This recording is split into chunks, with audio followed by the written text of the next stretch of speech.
Judul Islam Nature and Accounting, Islamic Principle and Notion of Accounting for the Environment. Karya dari Rania Kamla yang tadi sudah dipresentasikan oleh Elvina.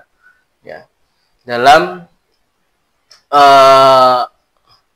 jurnal ini, Rania Kamla dan kawan-kawan itu mengkritisi terkait dengan pelaksanaan sustainable development, ya, istilahnya sustainable reporting, yang pada beberapa tahun ini dipromosikan ya, oleh Barat, ya, bahwa terjadi yang namanya perubahan, ya, perubahan perspektif yang tadinya bisnis itu hanya mementingkan profit, ya, profit saja, tapi berubah menjadi bisnis yang orientasinya bukan hanya profit, akan tetapi juga memperhatikan sosial dan lingkungan, ya, atau people and planet, ya, people and planet.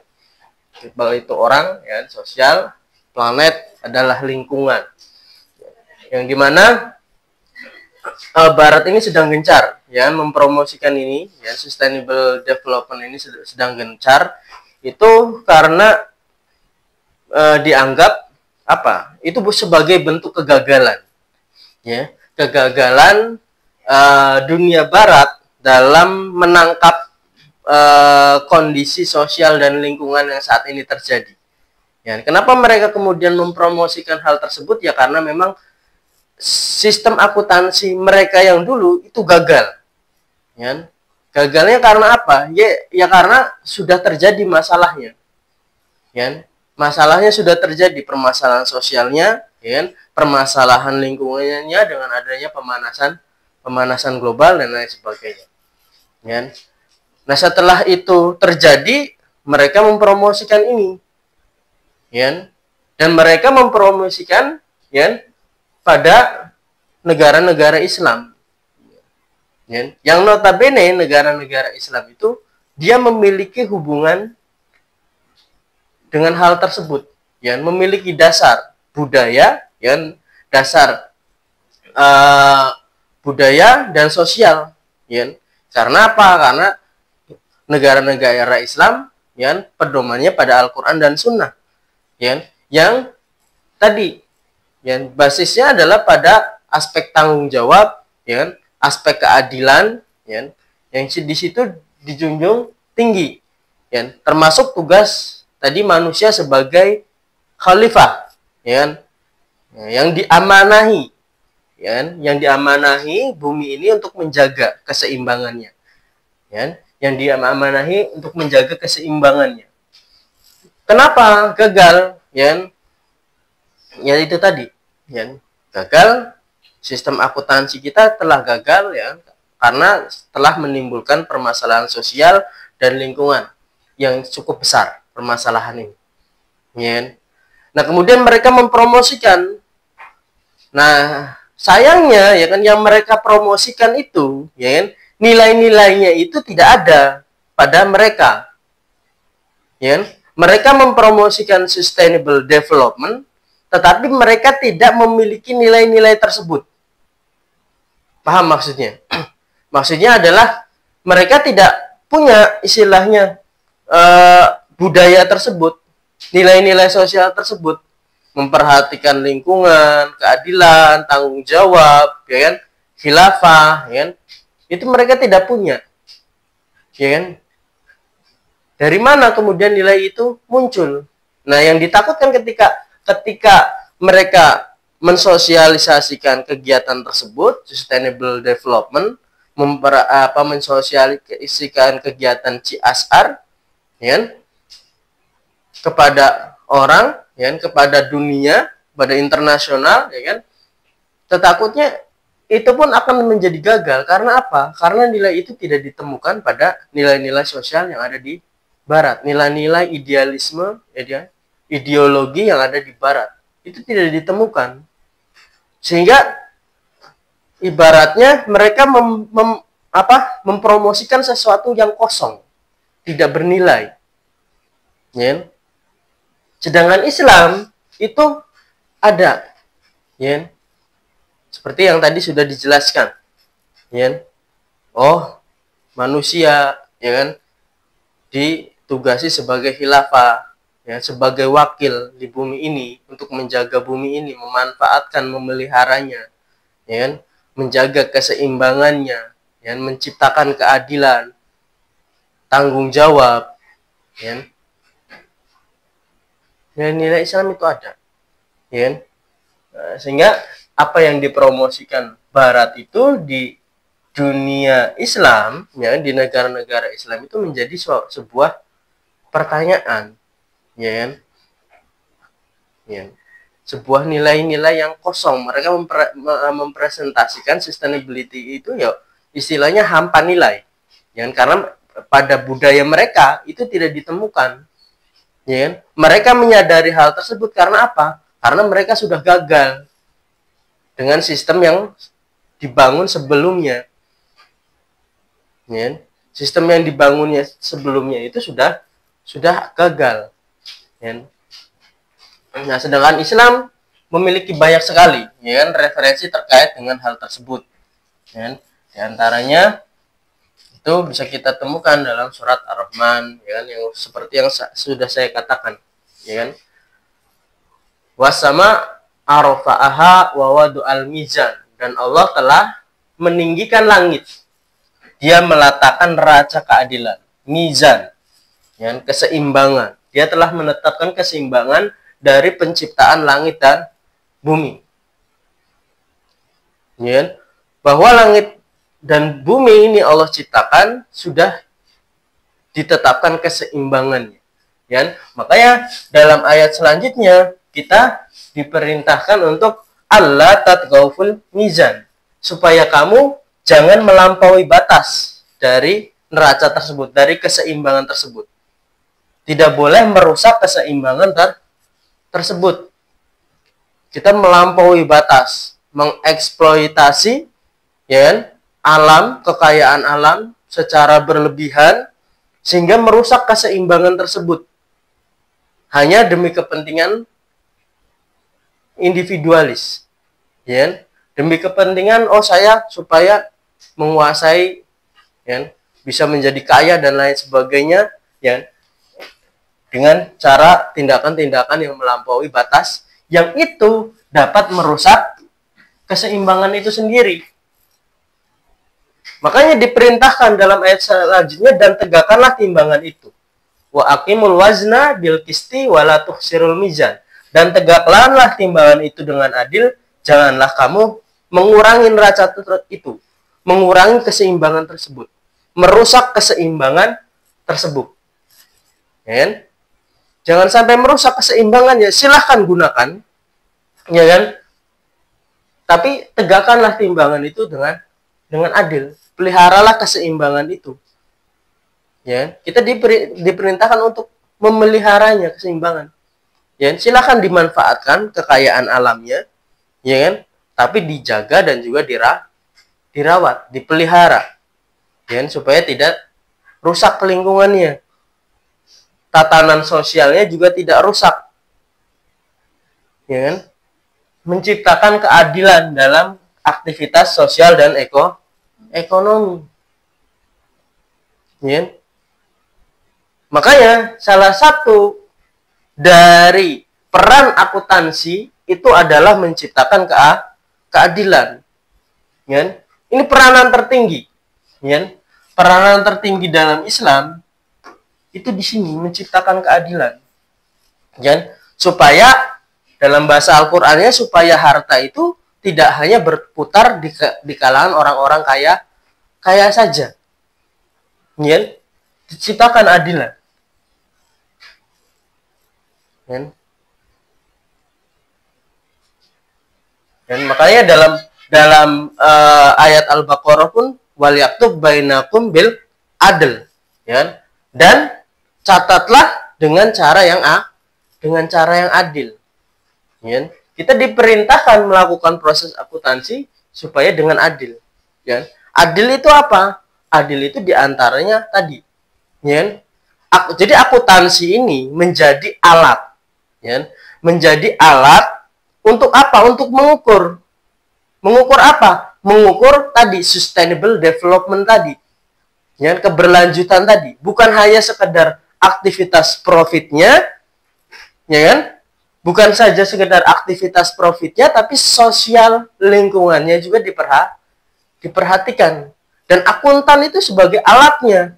Bagaimana untuk mengukur kinerja sustainable development? Ya kan, kalau tidak ada akuntansi. Ya, maka akuntan-akuntan itu memiliki tanggung jawab untuk mengawal yang namanya sustainable development goal itu tadi.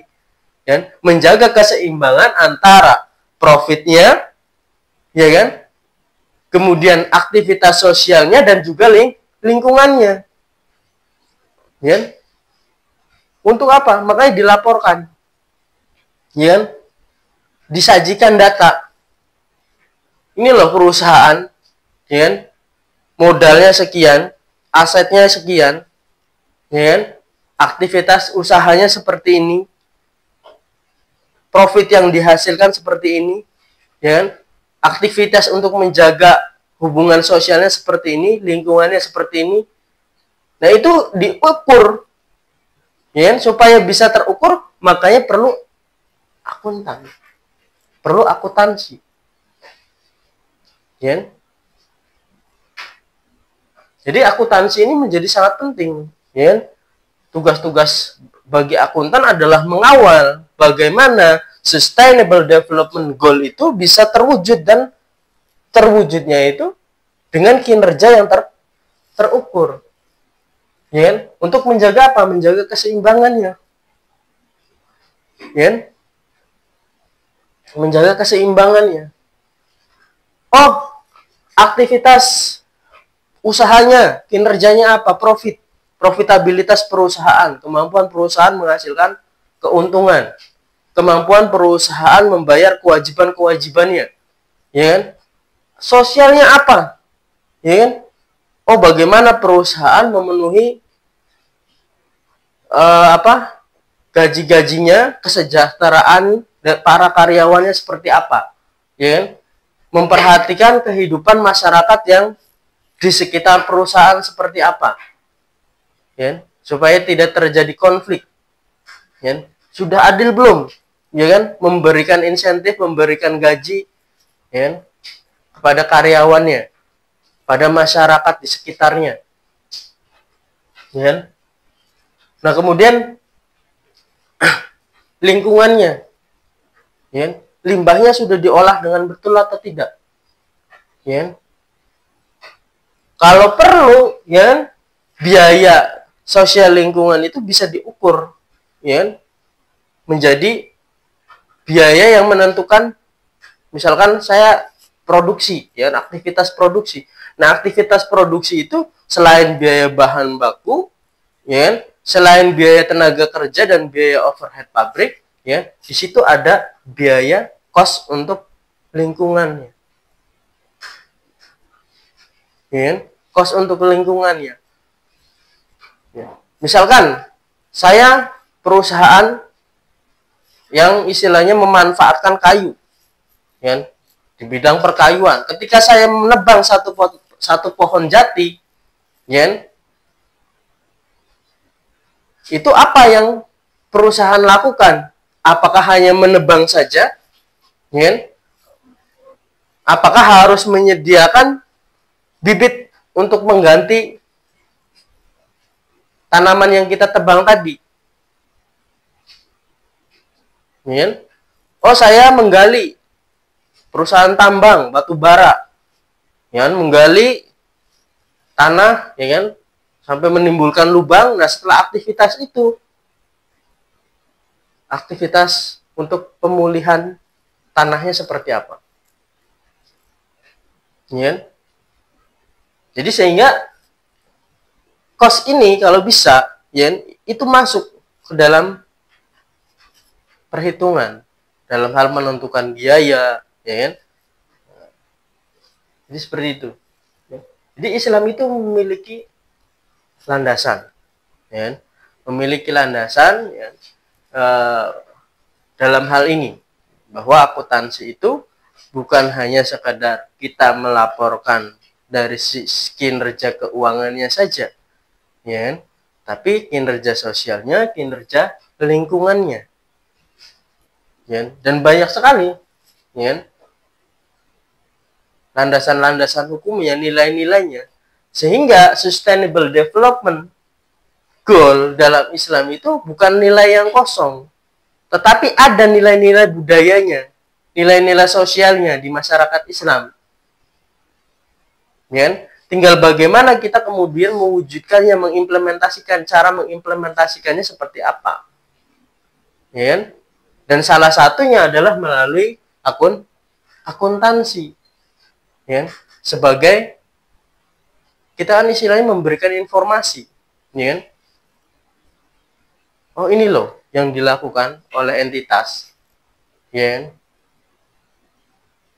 Perusahaan sudah melakukan aktivitas sosial lingkungannya secara betul atau tidak, sudah menghitung biaya sosial dan lingkungannya secara betul atau tidak, itu dilihat dari informasi yang disajikan dalam laporan akuntansi. Ya. Nah, disitulah peran akuntansi, ya. Jadi ada peranan yang sangat penting.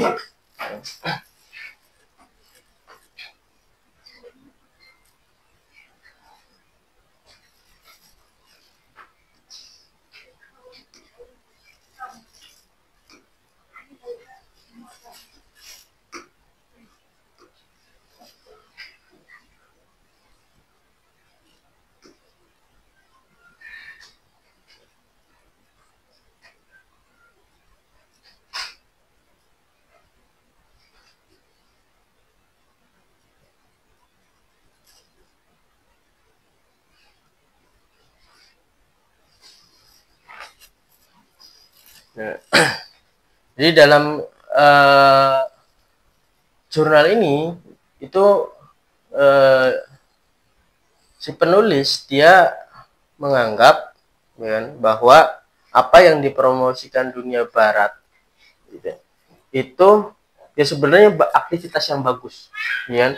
Ada kesadaran sosial dan lingkungan adalah aktivitas yang bagus. Akan tetapi kemudian itu akan menjadi sebuah pertanyaan, ya. Ketika kita ibaratnya saya menyampaikan suatu ilmu misalkan yang saya tidak melakukannya, yang ilmu tersebut tidak ada pada diri saya. Ya. Jadi menyampaikan suatu program, suatu teori, ya, yang saya sendiri, ya, di dalam diri saya sendiri itu tidak ada hal tersebut. Ya. Nah, kalau misalkan hal seperti itu kan istilahnya orang itu kan ketika kita mempromosikan hal tersebut, kemudian nilai itu tidak ada pada diri kita, ya kan? Maka orang itu akan menganggap, wah, kamu aja nggak melakukan, ya kan? Kamu aja tidak punya nilai tersebut, ya. Tetapi berbeda kalau misalkan yang mempromosikan itu adalah orang yang memang punya nilai tersebut, ya. Nah, ditakutkan kalau misalkan hal seperti itu ya tadi, ya, hanya sebagai akan hasilnya tidak maksimal.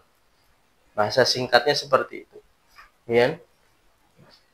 Prakteknya nanti ya akan kembali ke seperti yang dulu, ya, orientasinya profit saja, ya.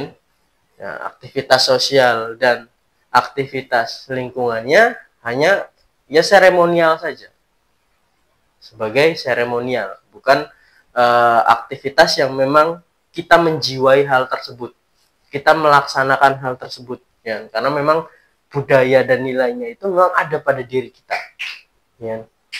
Kita melakukan sesuatu hal yang tidak kita miliki itu, ya, menjadi kosong nilai tersebut, ya.